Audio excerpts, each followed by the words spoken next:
स्वागत है मेरे चैनल पे लेट्स लर्न विद अस पे। तो आज हम पढ़ने वाले हैं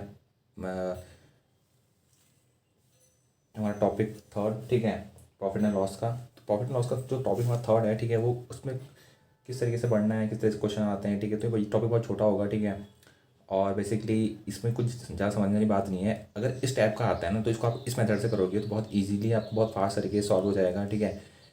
बात बताने वाली चीज़ ये है कि आप इसको बाकी मेथड से भी कर सकते हो, जो हमने जो पार्ट वन में पढ़ा, पार्ट टू में पढ़ा। लेकिन दिक्कत क्या होती है कि उसमें जो चीज़ें होती है वो कॉम्प्लेक्स हो जाती हैं, ठीक है।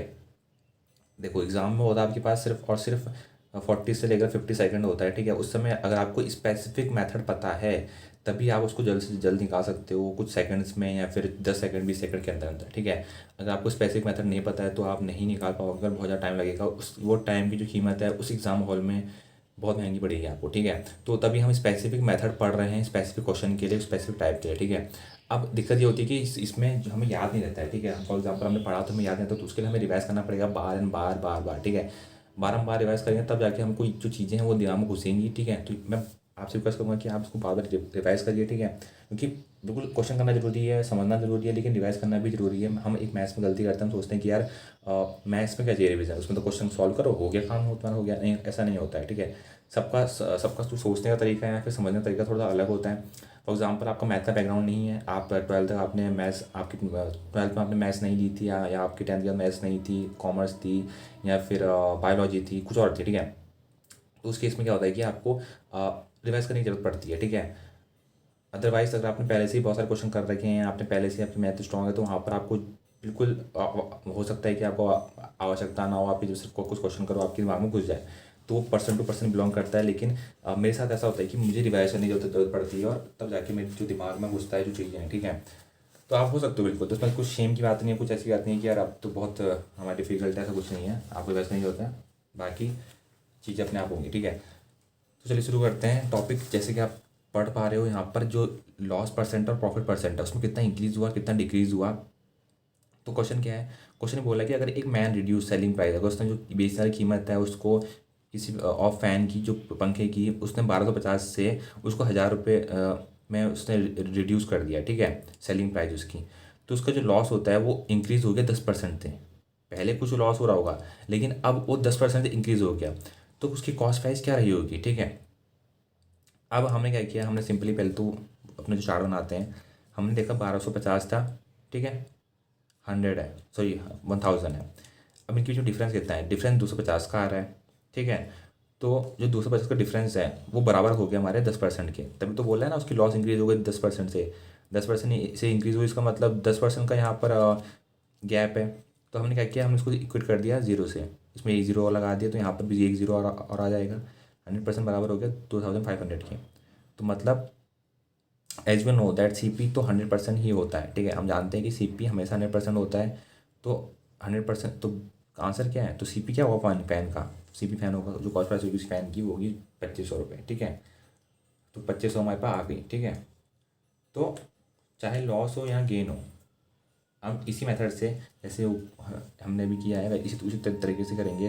फॉर एग्जांपल के लिए यहाँ पर आता कि यहाँ पर उसको गेन हुआ है, ठीक है, उसने उसने 1200, उसने 1250 से सेलिंग प्राइस बढ़ा दी है, ठीक है, टू 1000, ठीक है। उस केस में भी यहाँ पर 250 होता, 10% होता, 10% फिर हम यहाँ लिखते तो सी पी पूछता, तो उस हिसाब से हम सी पी निकाल लेते हैं, ठीक है। तो चाहे गेन हो चाहे लॉस हो, हम इसी मेथड को फॉलो करके चलेंगे। याद रखने वाली बात है, ठीक है।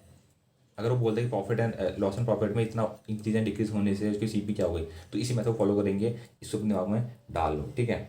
कुछ नहीं करना है, उनको डिफरेंस निकालना है, जो पहले वैल्यू थी और जो आपने जितना भी डिक्रीज़ किया है उस वैल्यू में, या इंक्रीज़ किया जितनी वैल्यू में, उसको डिफरेंस निकालना है, उसको इक्वेट कर देना है। जो भी आपकी उसने परसेंटेज ऑफ लॉस या प्रॉफिट दे रखा है उसे इक्वेट कर देना है, और उसको इक्वल कर देना 100 के बराबर। जैसे आप 100 के बराबर इक्वलेट करोगे तो हम जानते हैं कि 100% हमेशा सी पी पे निकालते हैं, ठीक है। तो सी पी हमारा आ गया, खत्म। अब ये क्वेश्चन क्या है, अब इसमें बोला जा रहा है कि जो सेल्स टैक्स है, ठीक है, उसको हमने रिड्यूस कर दिया 1/3% से 1/3% में, ठीक है। मतलब जो सेल्स टैक्स था उसको हमने 1/3% से 1/3% में रिड्यूस कर दिया, ठीक है। What difference does it make to a person whose purchase an article whose mark price is 8,400, ठीक है। ये क्या डिफरेंस पता करेगा, ठीक है, उस पर्सन पे जिसने परचेस किया आर्टिकल को, जो जिसकी जो मार्क प्राइस है वो 8,400 है, ठीक है। अब पहले तो आप उसको सॉल्व कर लो। थ्री थ्री थ्री या 9, 10/3, 10/3 आ गया आपका, ठीक है।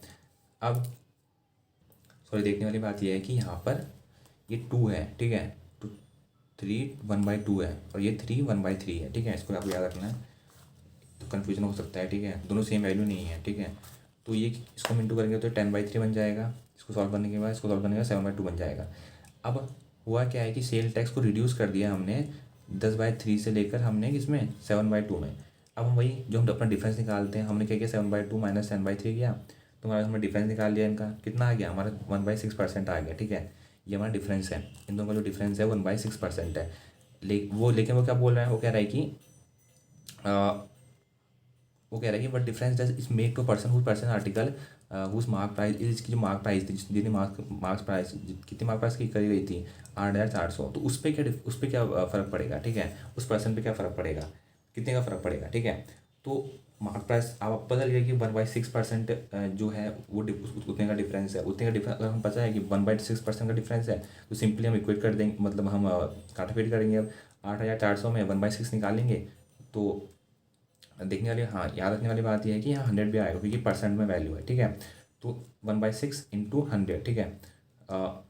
सिंपली ये कट जाएगा, कटेगा नहीं कटेगा, कटने के बाद सीधा 14 में चले जाएगा ये, 6 14 जाए 84 और यहाँ 14 वैल्यू आ गई। तो 8,400 का 1/6 हमने परसेंट निकाल लिया और हमारा आंसर आ गया, ठीक है।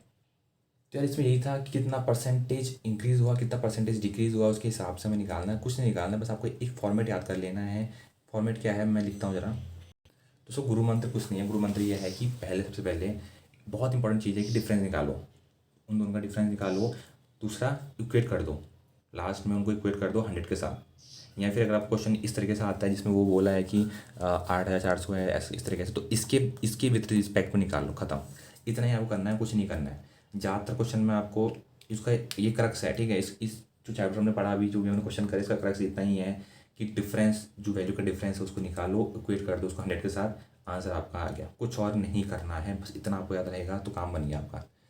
तो यार इस वीडियो में इतना ही, मिलते हैं कोई नेक्स्ट वीडियो में। अगर वीडियो पसंद आई हो, कुछ आपको समझ में आया हो, ठीक है, तो वीडियो लाइक करना, और अगर कुछ क्वेश्चन हो तो नीचे कमेंट डाउन करना, ठीक है। और अगर आपको बहुत सारी वीडियो देखनी है तो आप जाके हमारे प्लेलिस्ट में सेक्शन में जाके देख सकते हैं, वहाँ पर आपको तेरी वीडियो मिल जाएंगी, मैथ से रिलेटेड, रीजनिंग से रिलेटेड और बहुत सारे सब्जेक्ट से रिलेटेड, ठीक है।